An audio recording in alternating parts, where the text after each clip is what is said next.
Good morning, councillors and those in the gallery. Welcome to our meeting this morning. Can I please I'll pass the rako first to Councillor Defoe to open our meeting.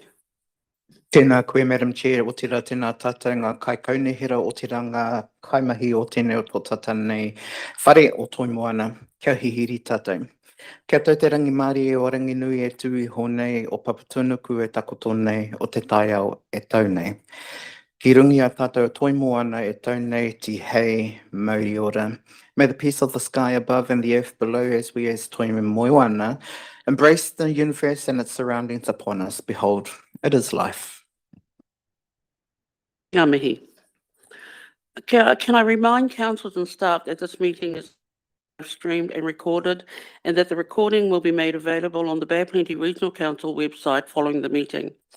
I further remind all present that local government decision-making affords no protection to councillors, council officers and the public for comments made during meetings that are subsequently challenged in a court of law and determined to be slanderous. I'm now calling for apologies. I have an apology from Councillor Scrimger. I'm not sure whether he will appear on the screen or not, but online we do have Councillor Kumar and Councillor Karetai.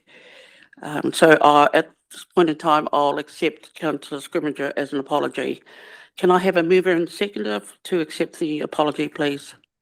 Thank you, Councillor Maltby, seconded by Councillor Defoe. All those in favour say aye. Against, there are none. Thank you, councillors. Carried. Public forum. There are no public forum speakers for this meeting. Items not on the agenda. There are no new items to be added to this agenda. Order of business. There is one change to the order of the agenda. Item 9.6, Te Aroha Lakes Trust request for Crown funding transfer. Rotorua Te Aroha Lakes Program funding deed will now be considered after item 9.7, achieving regional environment outcomes. Declaration of conflicts of interest. Are there any conflicts of interest to be cleared for this meeting? Thank you, Madam Chair. 9.2, Quayside SOI. 10.2, in terms of potential director, Quayside, new director. And 9.1, Rotorua Lake Buffer Project with Rotorua Airport. I still have an interest in Rotorua Airport. One of those projects is adjacent to it. Interests more than conflicts of interest. Thank you. Thank you, Councillor Crosby. Noted. Councillor Grayling? Yeah, as per Councillor Crosby's declaration of conflict of interests for 9.2 and 10.2, but I have no interest in the airport, so no other conflicts. Thank you, Councillor. Noted. 7, public excluded business to be transferred into the open. There is no public excluded business to be transferred into the open. Minutes. Regional Council minutes, 25th of June, 2026, to be confirmed. I have a mover and seconder to confirm the Regional Council minutes, 25th of June, 2026, as a true and correct record. Councillor Maltby, thank you. Seconder? Thank you, Councillor Grayling.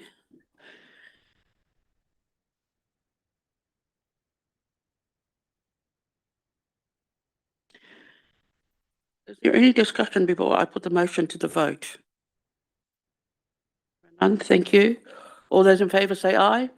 Those against, there are none. Thank you, councillors. I declare the motion carried. Our first report, the Lake Rotorua Riparian Buffer Project. This report will be presented by Bailey Jackson and William Anaru of Te Aroha Lakes Trust. Welcome. The floor is yours. Tēnā koutou. My name is Bailey, and we also have William Anaru from Te Aroha Lakes Trust here with us today. We have a short presentation to support the paper on the Lake Rotorua Riparian Buffer Project. This is a multi-year riparian restoration program which has been developed in partnership with Te Aroha Lakes Trust and the Rotorua Lakes Council under the Te Aroha Lakes program. Regional Council has a well-established relationship with Te Aroha Lakes Trust through the Lakes program, and TALT is the post-settlement governance entity for the Te Aroha Lakes and brings a Matauranga Māori governance expertise and capability in the planning and delivery of taiao-related projects.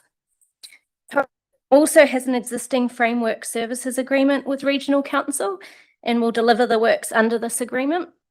While this engagement is contractual in nature, it's fundamentally distinct in recognition of TALT's role as a treaty partner.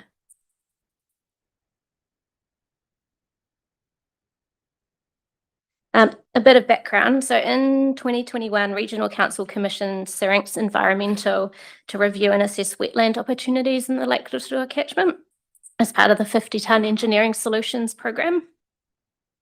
That assessment identified that among other interventions such as constructed wetlands, restoring medium to deep-rooted vegetation around the lake perimeter to intercept groundwater could make a contribution to nitrogen removal targets as well. The project proposes the restoration and planting of around 7.4 hectares of riparian margins, which is the area between the land and the water, essentially, around Lake Rotorua using groundwater-dependent native vegetation. These plantings are specifically designed to intercept that shallow groundwater before it reaches the lake. Based on the review carried out by Syrinx, the project is estimated to reduce nitrogen inputs by around 0.7 to 1.5 tonnes per year. And the project is estimated to cost approximately $881,000 over a 5-year period. And that's fully funded through existing budgets already.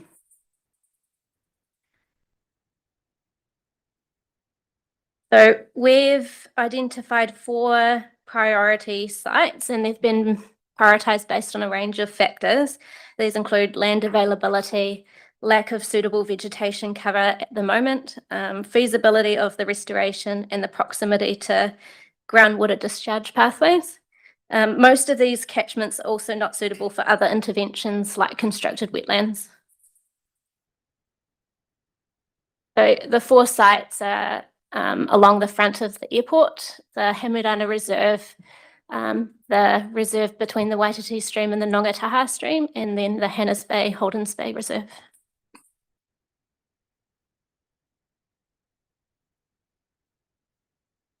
So along with the water quality benefits, the project also delivers wider benefits, including stabilising and improving the shoreline resilience through establishing deep-rooted plants. This is particularly relevant for the Hemurana site. You can see in the photos on the screen, this site has been impacted by a lot of shoreline erosion in recent years. This contributes a lot of sediment and nutrients into the lake. The project also enhances biodiversity by creating and connecting habitat. It also supports a collaborative implementation by working in partnership with RLC and TALT. And it also provides improvement to amenity values, water quality, and restoring natural areas that are important to iwi, hapu, and the wider community. This is our final slide. This is the airport site. So we've actually already started work here. The left-hand side is before we started. It was just rank grass and weeds and wasn't really beneficial to anything. The middle is during the restoration. The bottom photos, plantings, which you can't see that well. And then the right-hand side is what we expect it to look like in the future. And that's an artificially generated image of that site. We have.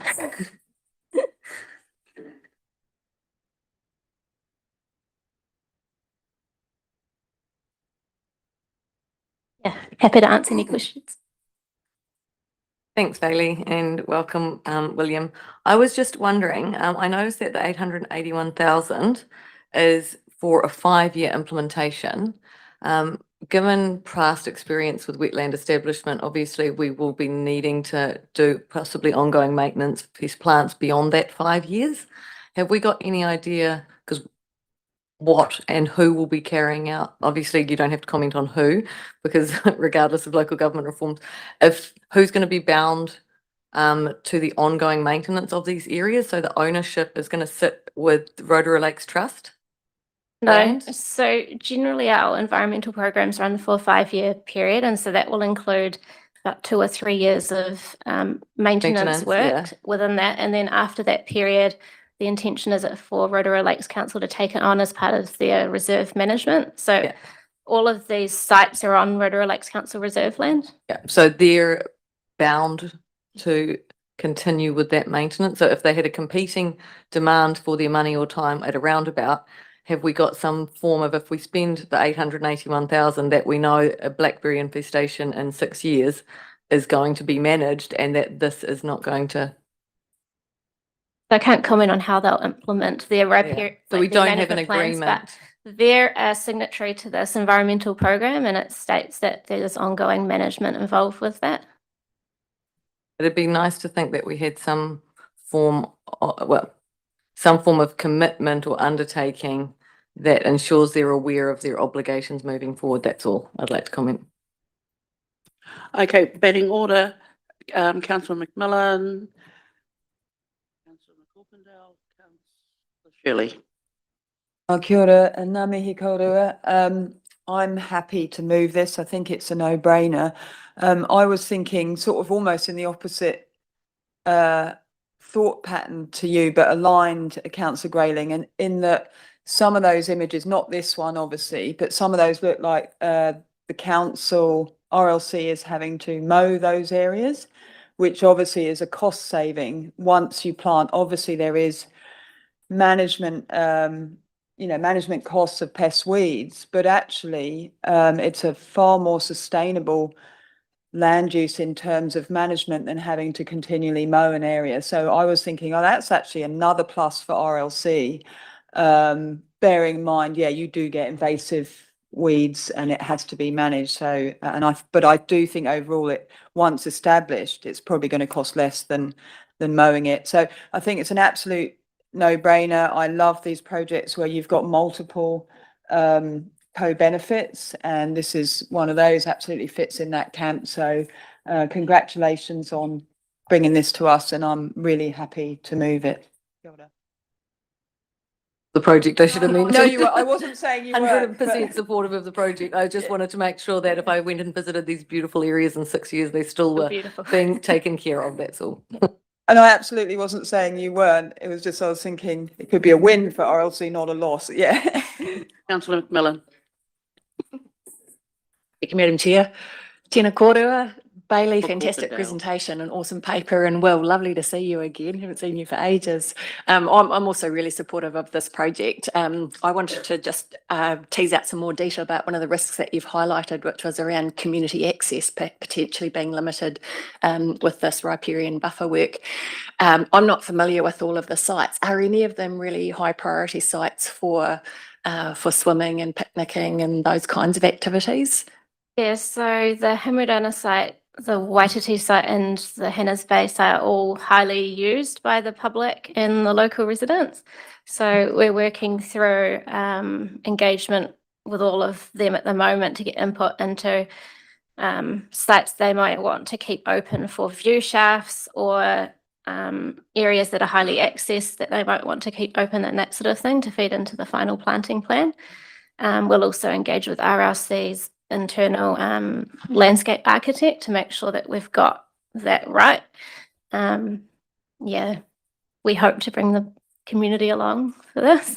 Brilliant. It would be Yeah. really neat to hear back how that has gone and how, how those varying uses have been managed. So it'd be great to hear back in the future. Thank you both. And my apologies to you, Councillor McCorkindale, not Councillor McMillan. So, Councillor Shirley. Thank you, Too many Chair. Macs. I have two questions. First, thanks for the report. The first question is, you refer in the report to the fluctuating lake levels, which we know can be an issue, and they can be quite prolonged fluctuations in level.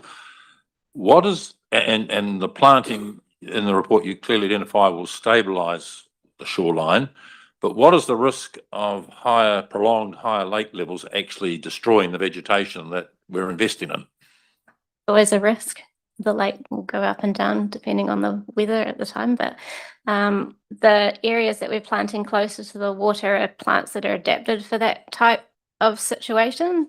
Yeah, so that's sedges and rushes and that sort of thing. That Resilient to Yeah, being resilient to that. inundated, yeah, Right. yeah. Okay. The second question was, your recommendation too, that to approve the expenditure of 81,000, and you note that it's already provided for within existing Rotorua catchment activity budgets, which presumably have already been approved. So why do we need to approve this funding if it's already been approved? I think it's because the project overall is above delegation. Right. Okay. All right. Thank you. Councillor Defoe. Kia ora kōrua. Yes, I'm in support of this kaupapa. Just one question that we get asked quite a lot is the sourcing of the planting, is it local? Yes, so we try to use local nurseries where we can, and they're usually locally seed sourced as well. Great, thank you, that's all. Councillor Graham. Just to say, congratulations, looks like a great project, and noting that it's got the expected permanent, ongoing nitrogen reductions, which is fantastic. So happy to second. Councillor Graham, seconding. Councillor Maltby. Thank you, Madam Chair. Just a clarification, the 881, is that our half or is that the total That's cost? the total cost. Oh, so we pay half of that. Is that right? 400? Yeah. Okay, thank you. Any other questions, councillors? All right, I have a mover in Councillor McMillan, second in Councillor Graham. All those in favour say aye. Those against, there are none. Thank you, councillors. Carried. Thank you. Yeah.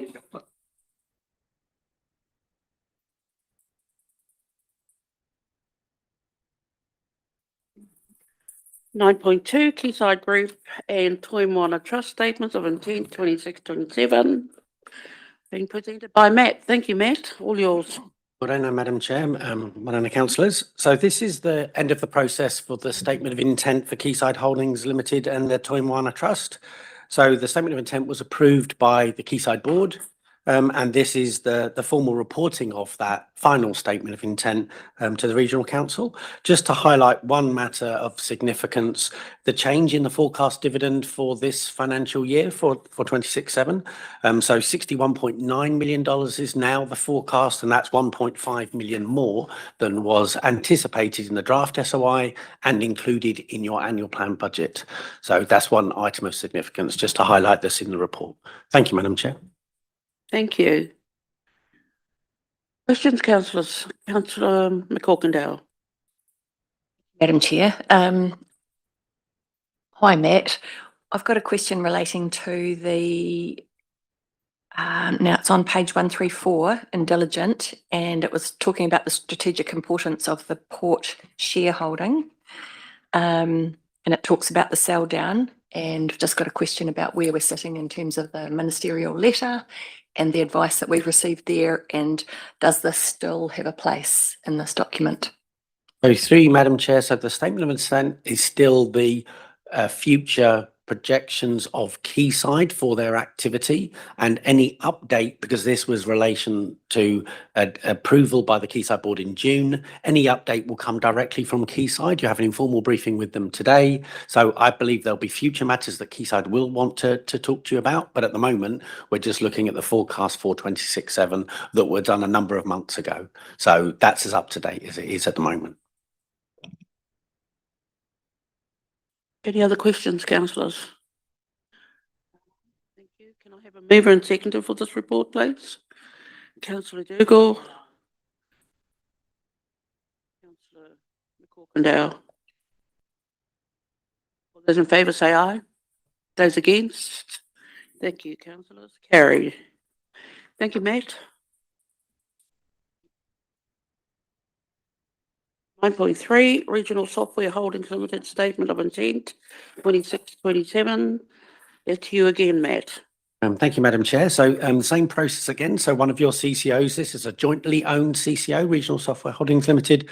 The conclusion of the statement of intent process approved by the RSHL board in June, and this is the formally receiving to this council of that statement of intent, and no material change from the draft statement of intent that was presented to the council, Madam Chair. Questions, councillors? Councillor Crosby. Thanks, Matt. Excluding Te Uru Kahika, all the IT projects, what level of confidence do you have currently in the delivery of those? It's a difficult question, Councillor Crosby, I know, because that's why I asked it. it does depend on obviously the software vendor being and how that's tracking for individual projects. The projects that are supported by RSHL work very closely with the councils. So we have pilots going on in individual councils, and then we have a sequence of other councils joining on software.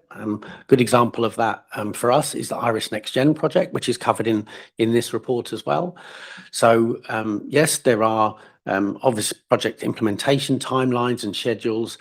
Still confident that those projects will be delivered, but as with all IT projects, it depends on a number of moving parts coming together. But this statement of intent sets out the progress that's been made to date, and also the expectation in 26/7 and 27/8 that a number of projects will come to fruition because of all the work that's been put in up to now on implementation.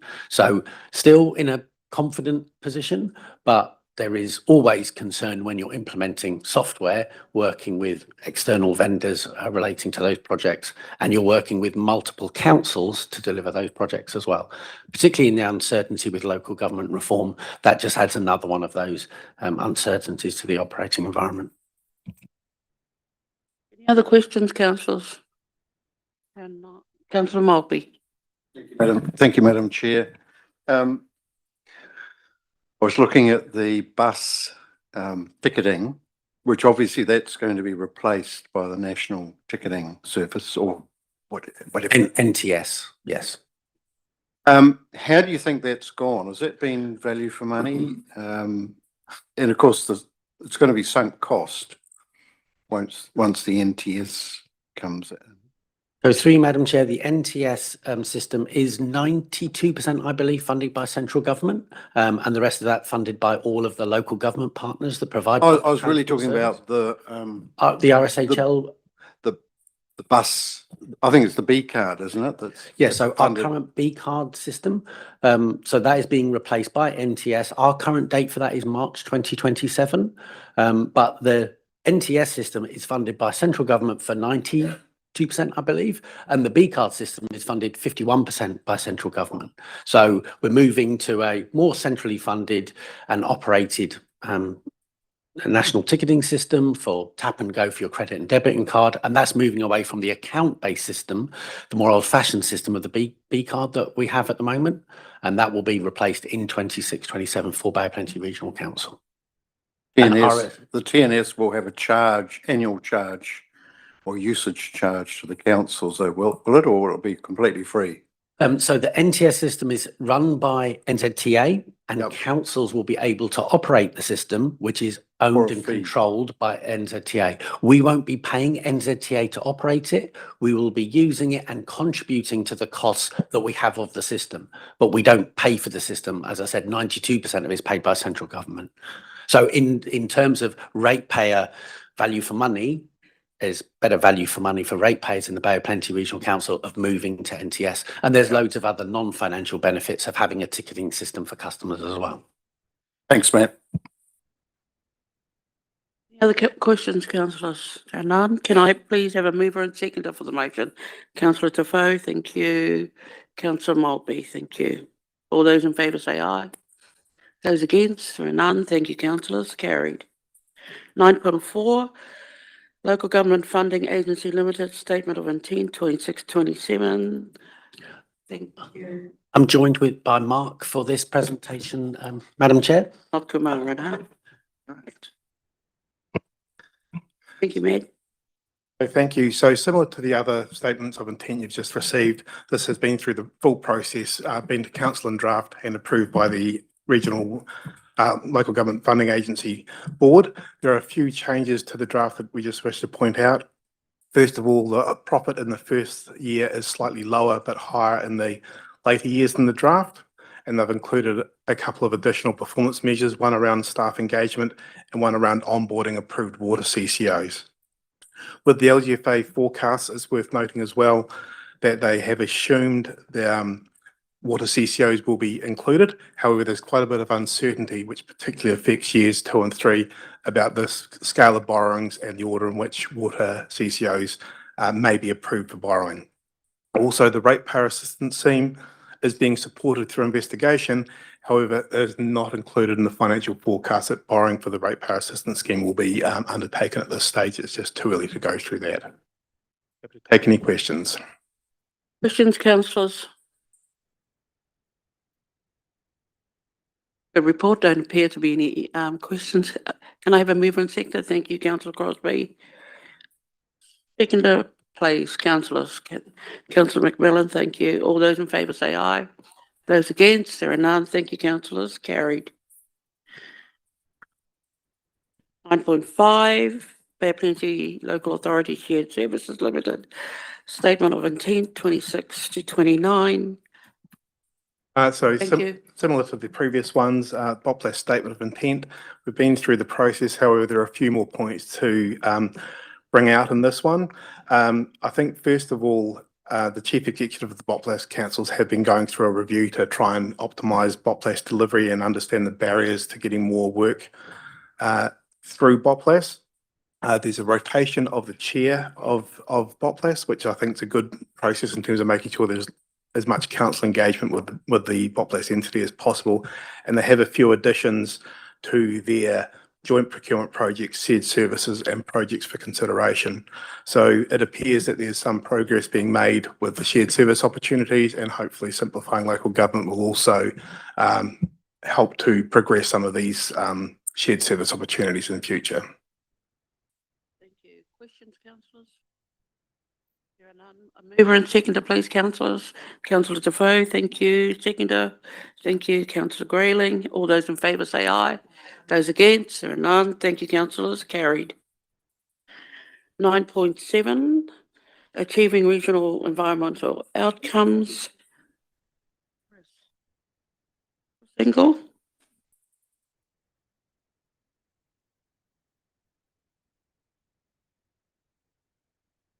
All yours, Chris. Councillors. I don't have a presentation, so I've just asked councillors if we could take this report as read.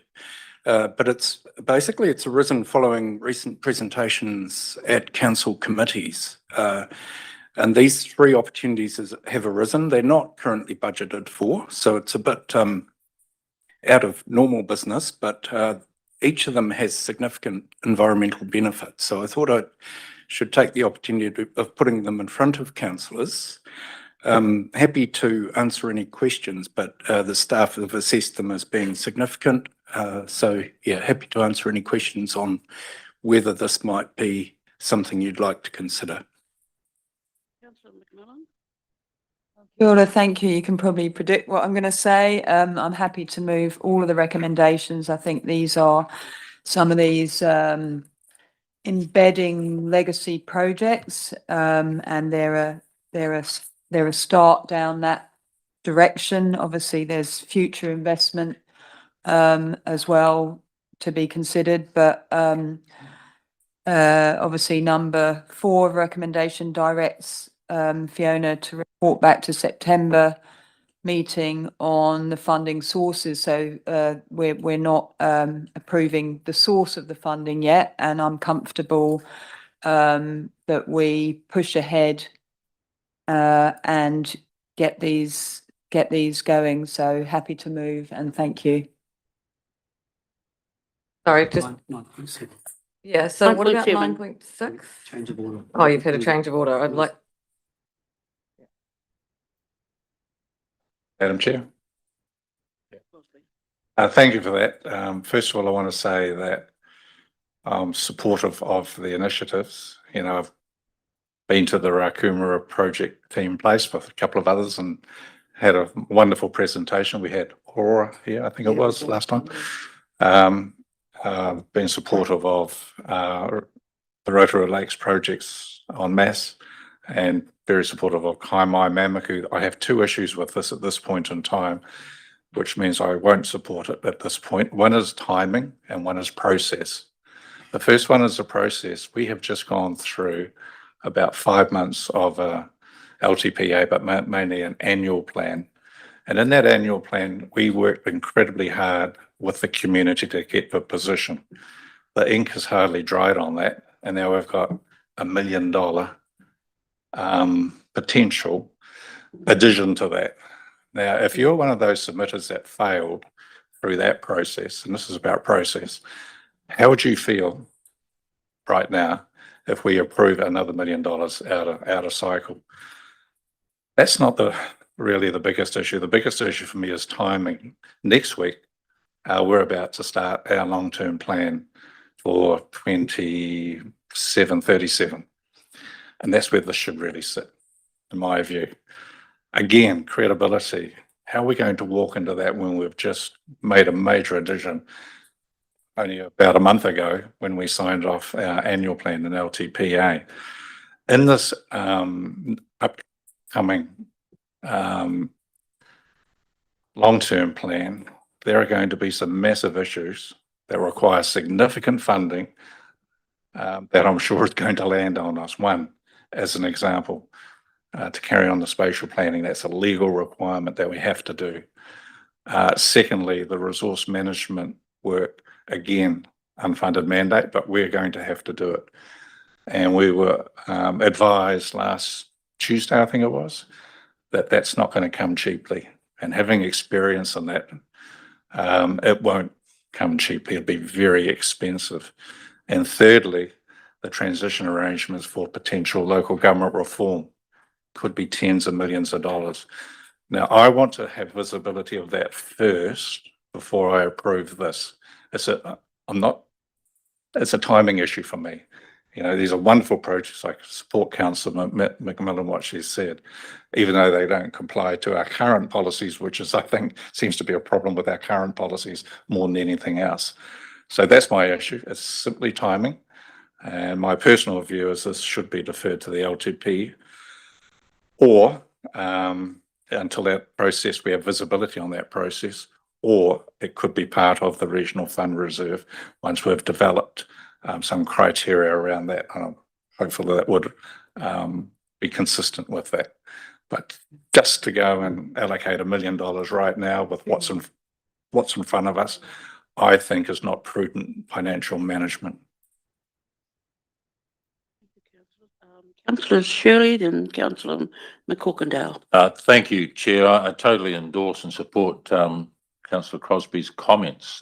We worked hard to get our rates down. You know, we went through several cycles. This, in a way, always makes a farce of that, because all of a sudden there's another $1 million or $2 million stuffed down the couch.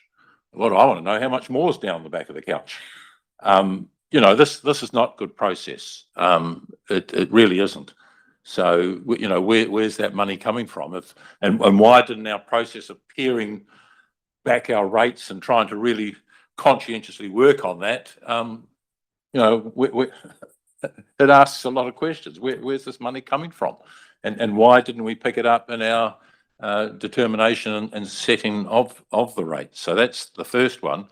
The other question I have is, you know, I certainly support these projects. There are Coomera one, which I've also visited, tremendous work being done there, and it was very much funded by Jobs for Nature, and that's drying up. So to pick up that and continue that work's very important. Fully supportive of that. Equally, the great work that's been done in the Kaimai's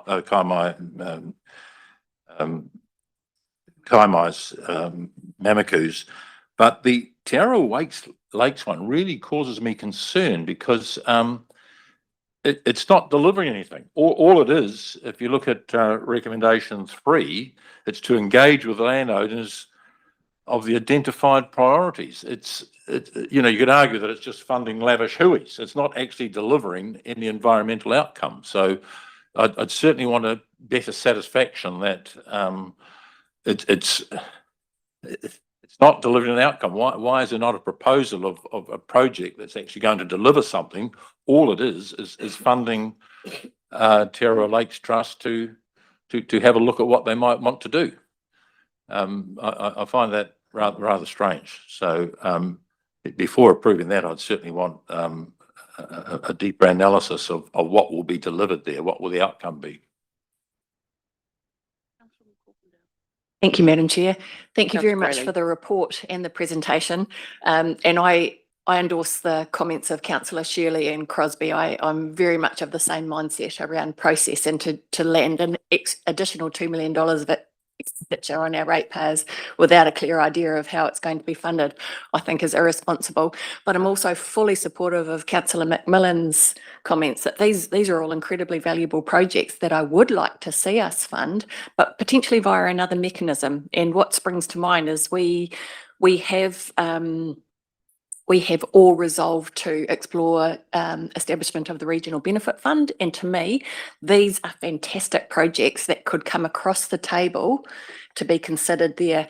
And the benefit of considering these projects within that context is we get to consider all of the potential projects. Because at the moment, these have been brought to our attention, just 3 out of many, many worthy projects. And so we're not actually getting to consider what are the other projects that are competing with these, and then consider them all at the same time. So for me, it is about saying, yes, these are fantastic, valuable projects. I'd love to see supportive, but via potentially the RBF and alongside all of the other projects that could be funded. Thank you. Thank you, Councillor Grayling. I think mine's probably quite similar to Councillor McCorkindale. One slightly, maybe more of a question for you, Matt, is whether we would potentially, if we agree to resolution 3, which is agree to fund A, B and C, then we are directing the CE to come back to us in September, pretty much to see whether we could afford it. I feel like that's a high risk of raising expectations by agreeing to fund something without knowing first whether we have the money and where it's coming from. So the two don't sit easy with me, not because I don't like the projects, but mainly because I'm really concerned that by saying yes to number 3, if Fiona came back to us in September and realised that our mandatory obligations under the key deliverables for streamlining local government, RMA reforms and spatial planning are going to cost us a lot more, then we've agreed to something that we then can't actually find the funding for. Is that a potential risk of this resolution? So through you, Madam Chair, I identified in the Quayside report that you already have significant extra revenue for 26/7, so 1.5 million. I don't believe this will be an affordability issue for you when you direct the Chief Executive to come back with proposals for where the funding would come from. That would be a choice that you would have. As councillors know, you have significant reserves that are not committed, so that would be a choice. So it's, if you approve any projects, then instructing the Chief Executive come back with where the choice of the funding would come from. And I don't believe there is a risk that there is no funds available to the Regional Council to approve these projects. It will come down to where do you want to fund those out of a potential reserve. That will be the option that you have if you agree recommendation 3 and 4.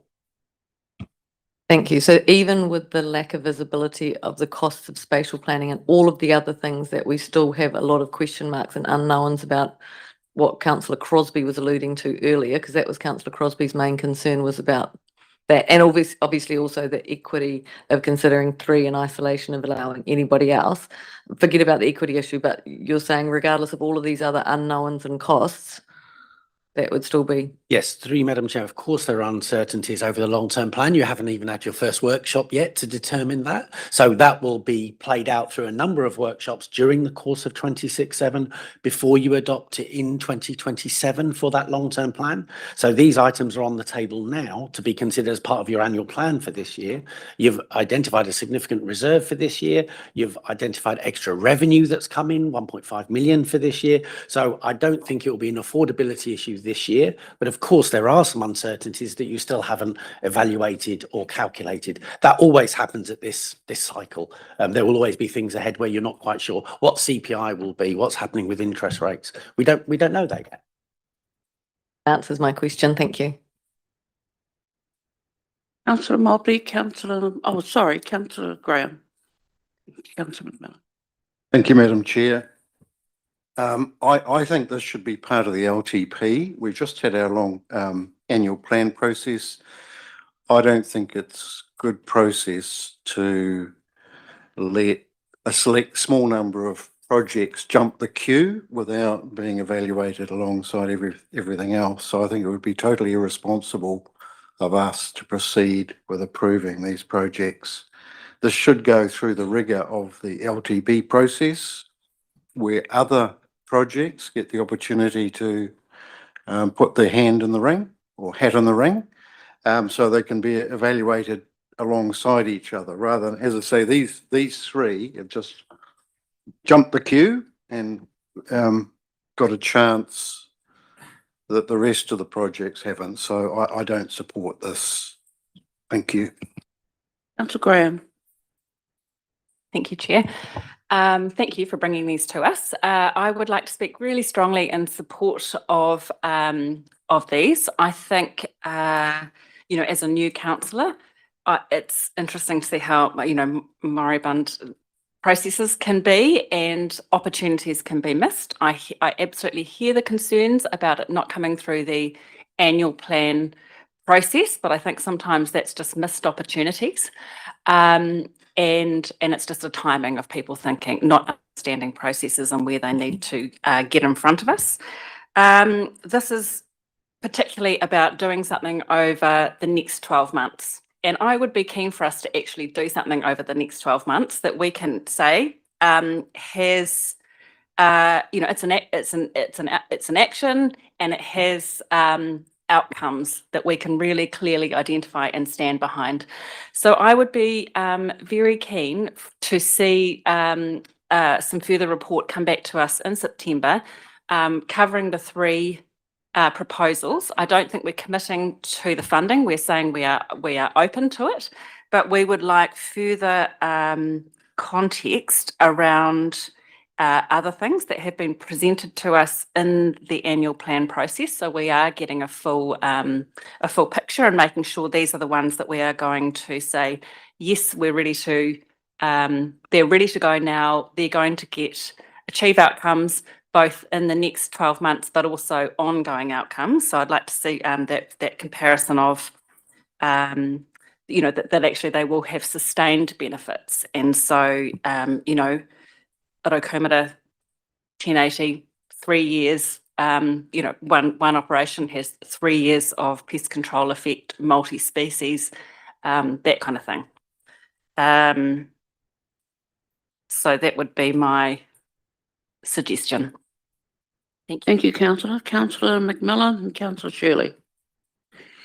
Yeah, I suppose I just wanted to add, you know, looking at these projects, there are some considerable sunk costs in these, in terms of if we don't do these things, we've already invested in the Kaimai Mamakus, we've already invested in the Rokumaras, we're already invested in lakes water quality outcomes. And these are chunky projects that, as Councillor Graham said, have long-term outcomes. They're significant, and they're grunty. And alongside that, we fund all sorts of organisations and NGOs to do incredible work in these areas on smaller scales, but complementary scales.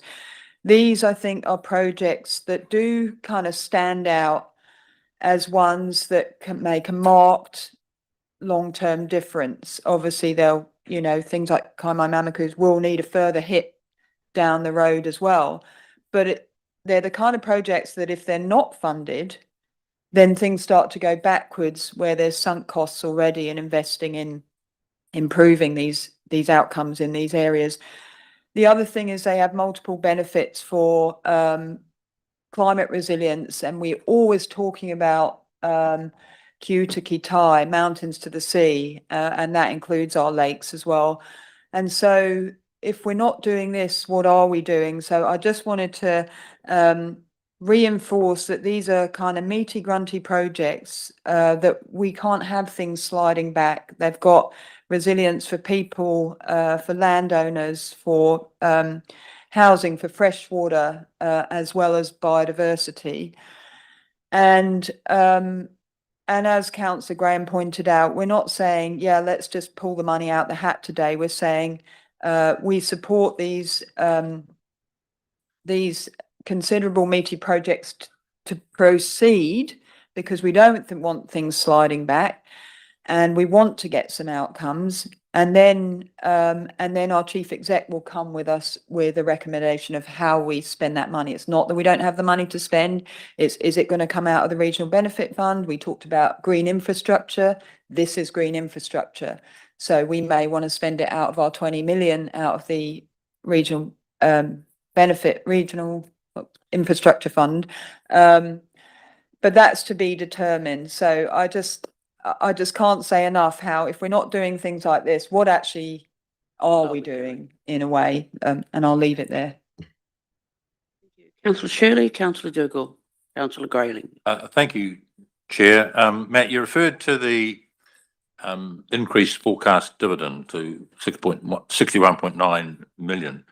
Is that inclusive of the special dividend, or is that over and above the special dividend? That would be a standard dividend from Quayside. So that's based on Quayside's forecast of their own dividend on their non-port assets and the port dividend. So it's their forecast of the standard dividend in the year.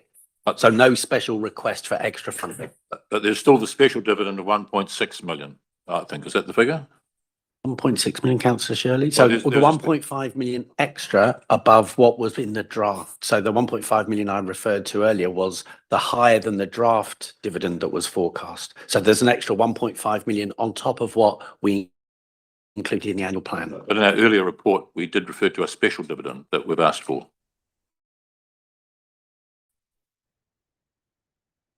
Through you, Chair, I think there was a $6.2 million dividend, which related to the previous forecast for the Port of Tauranga in terms of their results, and also the change with the PPS and the interest rates. So this 1.5 million is additional to that That's right. 6.2 million. Yeah, and the 6.2 million has contributed to your regional benefit fund 20 million, because that 6.2 million was paid in 25/6. So that is cash that Quayside has passed over to the regional council. Thank you. Councillor Grayling. Oh, no, sorry. Councillor Dougal and Councillor Grayling. Thank you, through you, Chair. Yeah, I'd like to speak in support of allocating this funding. We are here to protect and support our environment, and that's what these projects are doing. I think the staff and these organisations have worked incredibly hard to vet these projects and put these projects in front of us. And that's what we're here to do. So I don't want the tail wagging the dog and our internal processes or bureaucracy slowing us down. These organisations need support. We have the funding available, and we are following our process. There are budgets available for us to allocate, and they have been identified. We have various mechanisms to fund these projects, and I think there isn't. I haven't seen a great deal of criticism. Councillor Shirley's one around item number 1, around the benefit of these projects. So I think we need to be an enabling council and try and make these things happen as quickly as we can. It's our internal processes, how we work out which budget they come from, but we shouldn't use those processes to penalise the environmental groups that are working so hard to deliver the outcomes for our communities. So, I'm in support of this. We've been in the financial implications under section 3.5. There is clearly money available to fund these projects, and our job is to determine which budget is going to come from, and we can do that retrospectively. But I think it's advantageous for us to really push forward, give these community groups certainty that the funding will come, so they can get on with their planning and get on with actually enhancing the environment, which is what we're here to do. Thank you, Madam Chair. Thank you. And thanks for confirming they had the money. That was my issue with the sequence of finding out in September and coming back with that. But I feel like we are confident that the money is available to fund these projects. I am also aware that we have another agenda item, which I got mine around the wrong way, which we've flipped, which is a second agenda item coming up next, which is the reallocation of $2 million to Te Arawa Lakes Trust. So because that one I don't think delivers effectively, I'm looking at this one saying, well, actually, I'm more in support of delivering on the ground physical changes. And I can clearly see that with the Rao Kumara project and the Manaaki Kaimai Mamaku Trust. So I would like to see some action on the ground. I take on board Councillor Shirley's comments around the subsection 3A, which is an engagement, which in the $500,000 could be gone and we won't actually have a physical change on the ground potentially. And I think we just need to be aware of that. So 500,000, no, it's not for land purchase, it's for having a conversation. So in 12 months' time, there might not physically be any tangible difference to the environment. It might be that those conversations did not result in an agreement forthcoming. Chris, can you confirm that that is the case? Yes, that's the proposal from Te Aroha Lakes Yes, Trust. so the proposal is an engagement proposal. For staff, can I just ask a question? Because if we allocate $500,000 and in 12 months' time, those conversations and hui do not result in an agreement, that is 500,000 for the conversation. So Kat and Kate, who have, Councillor McMillan and Councillor Graham, who have been very advocating for an environmental tangible outcome. Subsection A is not giving us that. For staff, have you gone to the wetland that you were wanting to achieve the restoration on and ever offered them a $500 million direct grant? 500,000. Don't offer 500, 500,000. $500,000. Have you ever No, just no. gone there and said, No, we here's how? haven't. So we're potentially giving a $500,000 to a third party to start a conversation, but we've never actually given them the direct grant to try and achieve the outcome we're getting.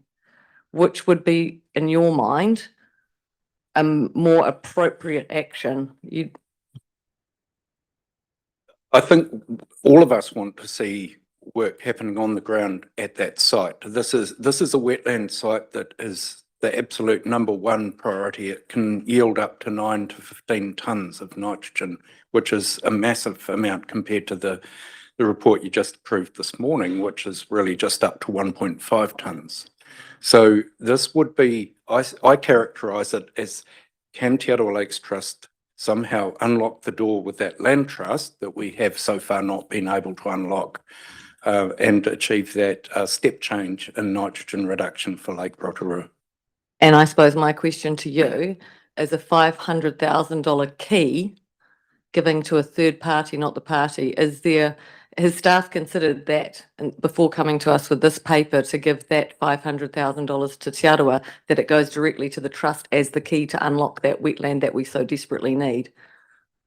We have been in discussions with the trust and they're reasonably positive discussions, but we have not yet had a signed agreement with them. So, and no, we had not really occurred to us to offer money. The 500, because we've been in discussions, but we've never gone with the checkbook, which is what we have in front of us as a question now, as $500,000. And I just feel like we could give a $500,000 to somebody who is going to work with somebody, but I feel like that's a really important step that could have actually unlocked this key, and it's not on the table.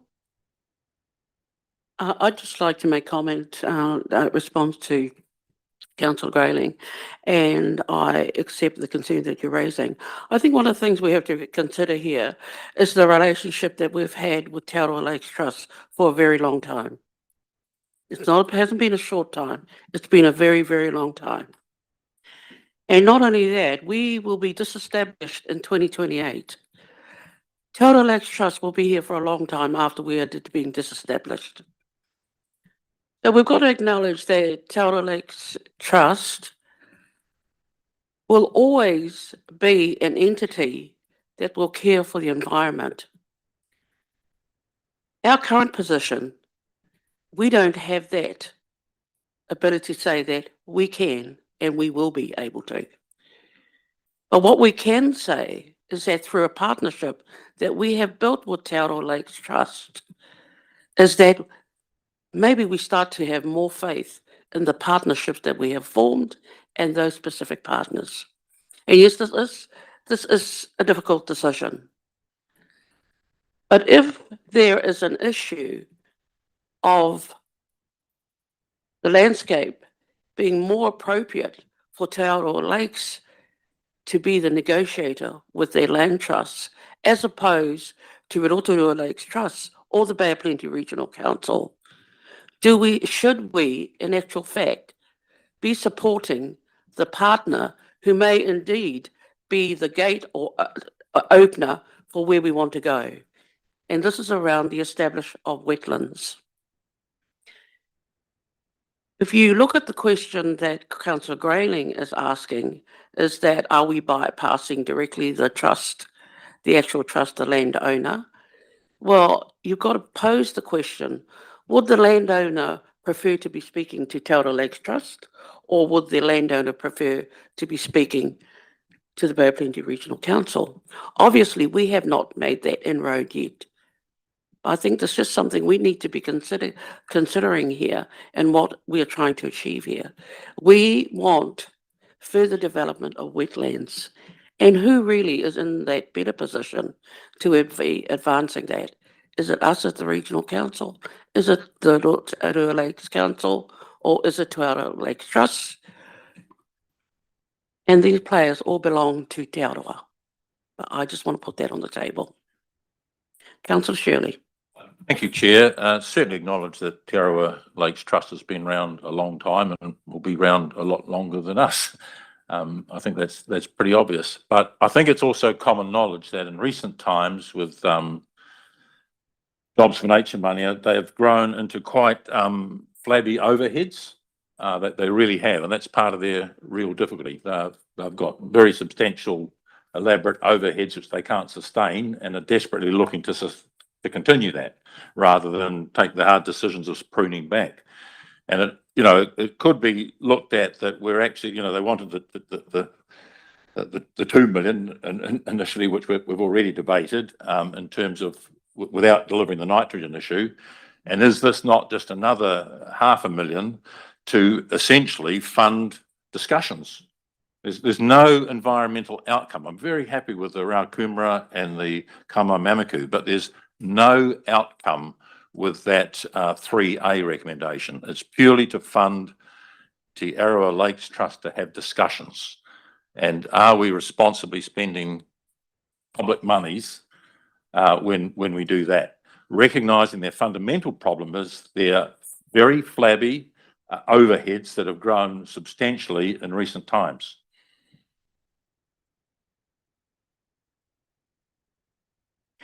Tēnā koe, Madam Chair.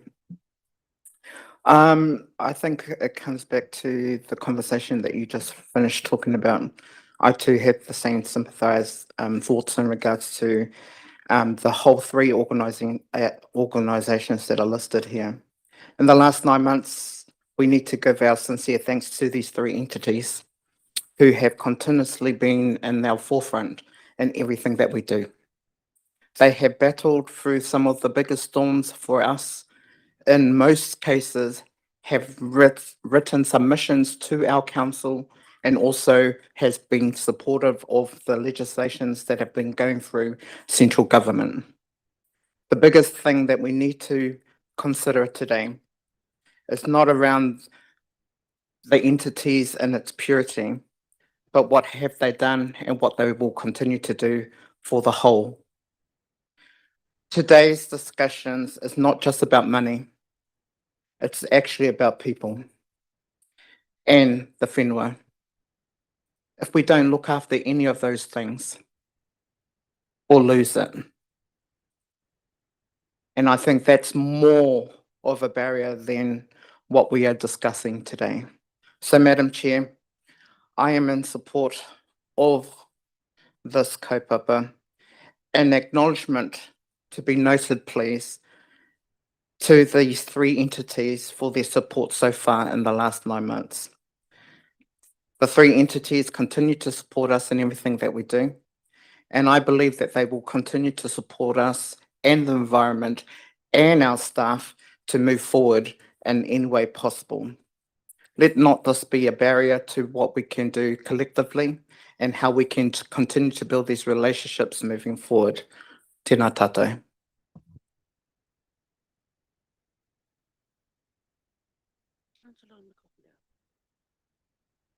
Madam Chair. I think what I acknowledge all of the speakers today and every single one of your speeches is valid. What I keep circling back to is the inequity of considering only these 3 funding applications. Through the annual plan, we turned down potentially dozens of projects like this in favour of keeping rates at the level that we decided to keep them at. And now to consider these in isolation of all of those other projects, I think is really, it doesn't, for me, I feel irresponsible to endorse these, even though I support every single one of the projects. So I keep coming back to, we need to consider these projects alongside all of those that came through the annual plan. And I can't help but wonder if we need to actually put this paper aside and return to it in that context where we actually look at all of those other projects, because I can think of projects that came through in the annual plan that I think are equally valid to these 3. So why do we favour these 3 over all of those that we turned down? And I also want to return us to our thinking around the regional benefit fund. That was the thinking for me about why that fund, and it's not a regional infrastructure fund. It can fund large scale environmental projects like these. So I just keep coming back to the inequity of approving these 3 projects in the absence of all of those projects that we turned down in the annual plan. And I basically can't get past that inequity. Grayling, I'll take I just wanted to I'll acknowledge take that as that- the last comment. I just wanted to acknowledge absolutely what you said, Madam Chair, around the relationships with the Te Aroha Lakes Trust and the importance of those. And just to clarify that my issue isn't in anything to do with Te Aroha Lakes Trust or their status in this program. It was more about when we have the funding available and the legacy we want to leave is for that wetland, knowing the importance of that wetland to our program, whether or not we could at least, if we are going to allocate the funding for Te Aroha, to ensure that the money, if it is given over, is in the first instance used by them to consider the option of actually not using it for operating costs, to have a conversation, but to consider whether they want to make the approach to the landowners to use that as a direct grant, because I believe that that would be the strongest incentive to get that wetland across the line. And when we have not ever used a financial incentive, which we know works to get agreements across the line, you can call it compensation if you want, but if we have never made that direct approach to the landowners, then I feel like it's not prudent to give it to a third party. So we can give it to the third party on the basis that you try and use this money in the first instance to incentivize it for the agreement, because I think that would change the outcome and we'd be more likely in 12 months' time to be sitting here looking at an agreement for the wetland than just a record of communication and engagement. And that's the legacy, which is the on-ground stuff we need to ensure is embedded in our decisions. Thank you, Madam Chair. Yeah, just to reiterate, if we did choose to fund this $2 million, and we refer to section 3.5, and if this council did deem that that funding came from section C, which is our regional benefit fund of $20 million, we're only talking about allocating 10% of those funds in this meeting, and we haven't discovered those criteria yet. But I think what's been pointed out is we do have existing strong relationships with all of these organisations. They are partner organisations. A number of them did present during our long-term plan process. We would only be indicatively committing 10% of that regional benefit fund. It's been our issue that we haven't come up with a criteria for these organisations to respond to. So, again, my really process is I think we should be putting the environment and our community groups first, and the bureaucracy of ourselves making the decision to help enable that. We should take responsibility of that and move quicker. So we're only really talking about allocating 10% of that regional benefit fund if we chose to go option C, but there are other options that council has made a determine at a later point in time.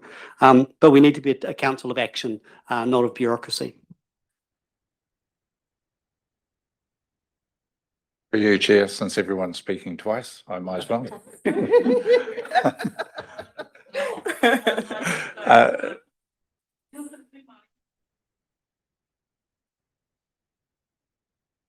Sorry, councillor Kuma, are you still online? No, he's not. Councillor Yes, Crosby, I was I going to am. give it a Yeah. Councillor Kuma, do you want the opportunity to speak after councillor Crosby? Uh, Or are you just happy to it's take okay. note of what's been spoken? Yeah, I'll just message the chat group. Thank you, Chair. Thank you. Thank you. Thanks. Councillor Right. Crosby. Yeah, thank you. As I say, I do support the issue. Maybe it's just back to front. My suggestion is that the chief executive actually addresses the funding issue at the same time. To leave it open, and I disagree that, oh, we have plenty of money. We don't know that yet.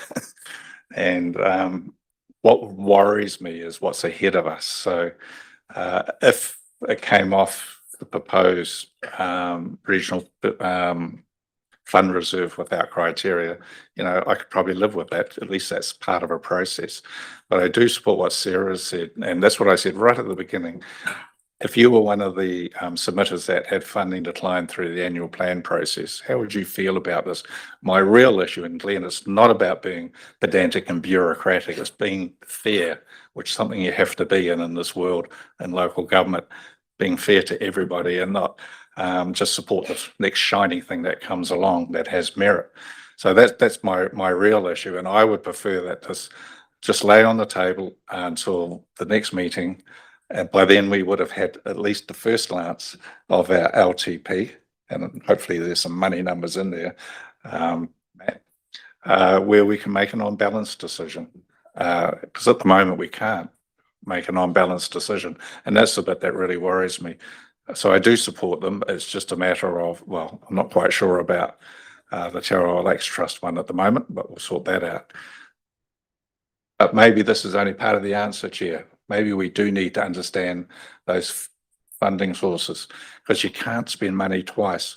You know, when we went through the annual plan process, my understanding of the makeup of up to 20 million for the regional fund reserve was potentially some of the 6.2, I think it was, plus being topped up by the regional reserve. Well, that doesn't have an endless amount of money in it, and you're about to potentially spend 2 of that in a blink. The other thing you need to realise is these will probably be grants.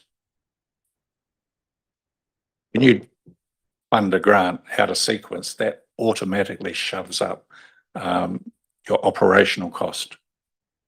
And so when you start measuring it during the year, instead of our OPEX cost being whatever it was, 207 million, it'll automatically jump to 209. And so it'll be out of sequence again. So my issue is just, I want to see the bigger picture, and maybe now, listening to this conversation, I think we should identify the source of funding as well, and then have a more comprehensive conversation. And I don't know if it's been seconded, but I don't intend to move an amendment about that. It'll either succeed or fail, but to me, the prudent thing to do is also identify the source of funding when you make an allocation of funding. Thank you. We don't have a seconder for Councillor McMillan move the motion. We haven't got a second at the moment. Sorry. Councillor. So I did second it, Oh, you possibly did? with an amendment though, that said that it was coming back in September with that, the points that have been raised around the funding allocation, where the funding is going to come from, and also a bit of an assessment of these against the other things that have come before us in the annual plan. So looking particularly at outcomes that can be achieved in the next 12 months and the enduring benefit. I'll just allow, thank you, Councillor Graham. I'll just allow Fiona to speak, and then we'll talk about the amendment that will. Sorry, Chair, if maybe just a couple of tweaks with the support of the mover and the seconder might help us get over the line. Yeah. And 3, we agree to fund subject to would help, because then it's not creating that expectation issue. Then the chief executive can come back in September, one, with a funding source, and secondly, maybe a list of people that may have been unsuccessful in the annual plan issue. That would also help me, etc. So we just have a more rounded report. Yeah. That would be, I think, very helpful. And through you, Chair, I've heard the discussion and there is some information that you need, in particular what Councillor Grayling is talking about in terms of the discussions with the trust in terms of the 500,000. So I was proposing very much that you let it lie on the table or do the amended resolutions. Either way, we will work with urgency to get the discussion that you're talking about in terms of that is missing information for you, as well as the criteria for the Regional Benefit Fund up so that you can make an informed decision. So there is information missing. I think the most practical way forward was just to let it lie on the table or amend the resolutions as you have discussed. I'll move it lie on the table. Yeah. I'll second that. I mean, can I just talk, Yes. because I did move Yes. the motion.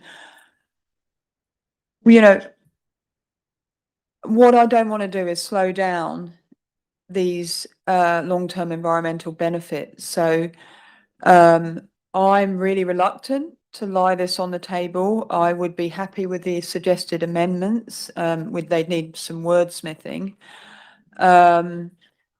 The only way I'd be comfortable with it lying on the table would be if I had a guarantee that it would Point of not order, Madam slow. Chair. Of order. We're getting out of Yes. procedure. We've had an amendment and we should debate that.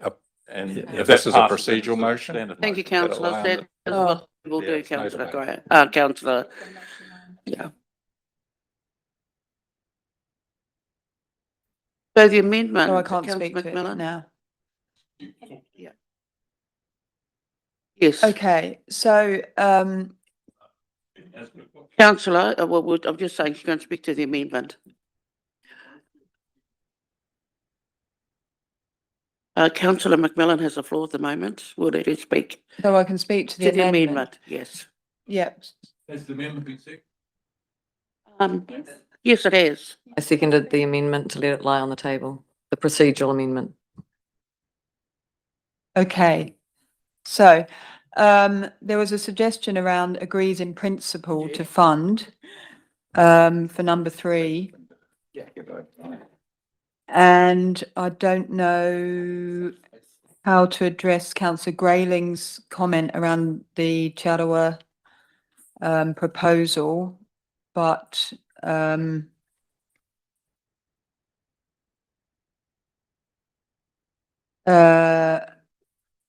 500,000 towards the wetland or something like, to indicate that the money is for the wetland. I don't know how that should be worded. It might be useful. Can we put the amendment up on the screen so the councillors can actually see? Are you able to put it? I think the amendment is procedural, which is to let it lie on the table as opposed to the wording transformation. So they're two different things. So councillor McMillan wasn't talking to the motion. The motion was to let it lie. So the issue was that we don't have enough information in the paper to actually draft any amendments, which is why we're proceeding a procedural amendment to let it lie on the table because we don't have enough information.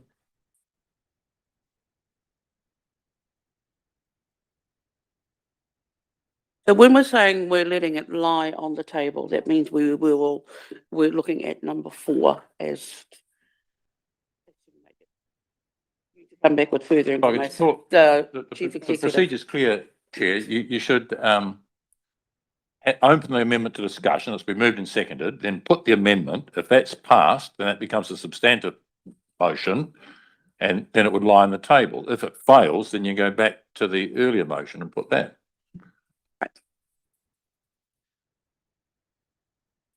All right, councillors.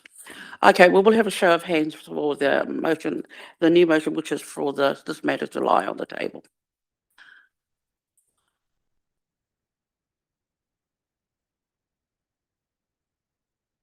Councillor Karatai, did you hear that? We are taking a vote for this to lie on the table. Yes, I heard that. So I've just taken, I'm taking a show of hands for those that support that.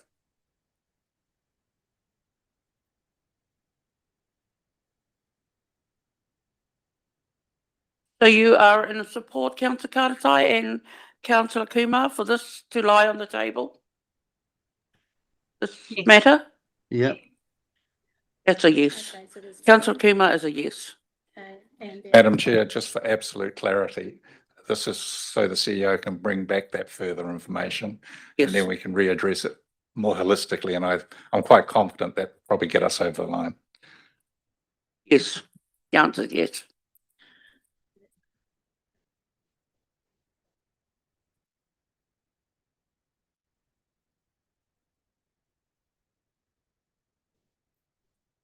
Okay, so we've got the fours and now we against.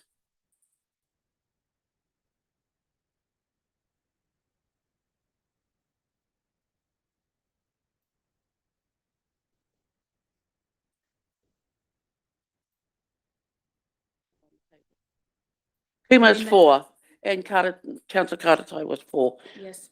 Okay, so we've got the fours for it to lie on the table. And Can we, the CEO can we, will bring that back. can we reconfirm the online votes, please? Councillor Karatai was for the motion, and so was councillor Kumar. Am I correct, councillor Karatai? Councillor Kumar? Yes. Yes. Yes. Thank you. So that's passed, so now it becomes a.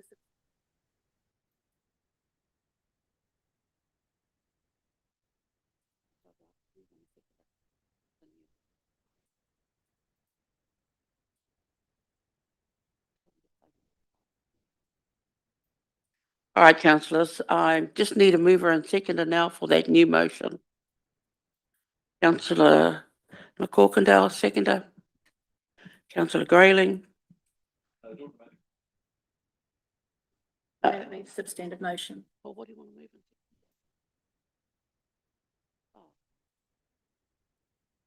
Stand corrected.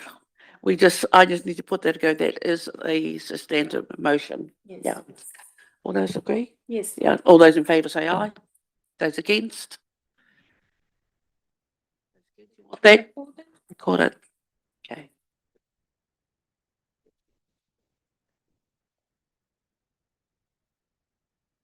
Thank you, councillors. Your abstentions will be noted. Thank you, councillors. Councillors, we're now going to break for morning tea. And I'll give you 15 minutes for morning tea.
Thank you, councillors. Just going to bring everybody up to date with the change of our agenda. We will address 9.6. We will adjourn 9.8. And then we will go into public excluded. If we haven't had a response that we require for 9.8, I will adjourn the meeting until such time we have a response, but we will also try and, depending on the time lapse, we will try and bring our presentation forward from Quayside Holdings. Right. Councillors, we are just getting my notes ready. We're looking at 9.6 and we have Chris Ingle and Helen Craig. Kia ora kōrua. What was yours? Morena, again, councillors. So this is a somewhat related topic, and it's been before you already in December. So we don't have a presentation, and we'd like to take it as read, but it's essentially an update to this December report. There is a little bit more information in here in terms of the detailed proposal from Te Arawa Lakes Trust to the Minister for the $2 million of deed funding. Staff are not recommending a change to your December resolutions, which are just over the page on page 247 for your information. So Helen and I are happy to answer any questions. Kia ora.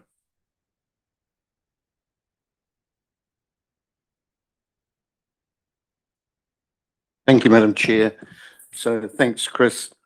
So if we leave the resolutions as they are, what does it actually mean? Does that mean that the TALT current proposal doesn't meet the resolution and therefore it doesn't proceed? Or does it mean we go ahead with the funding anyway? What does it actually mean in practical terms? Well, the decision in terms of the deed funding is actually with the Minister. It's not our decision, but he has requested the members of the strategy group, which includes some of our councillors, Councillor Grayling and the chair, with Councillor Tafau as alternate, I believe.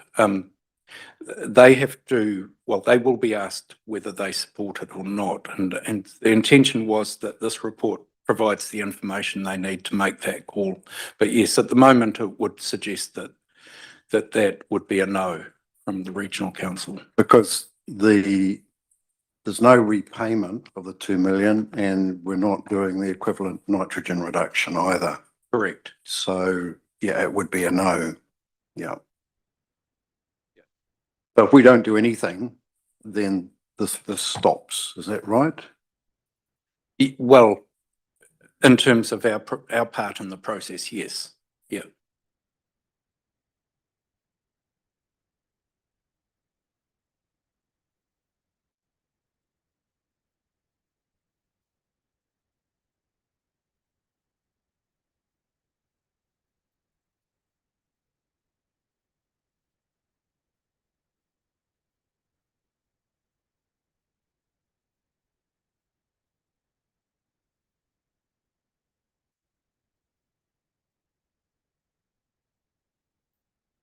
Sorry, operating without my microphone on.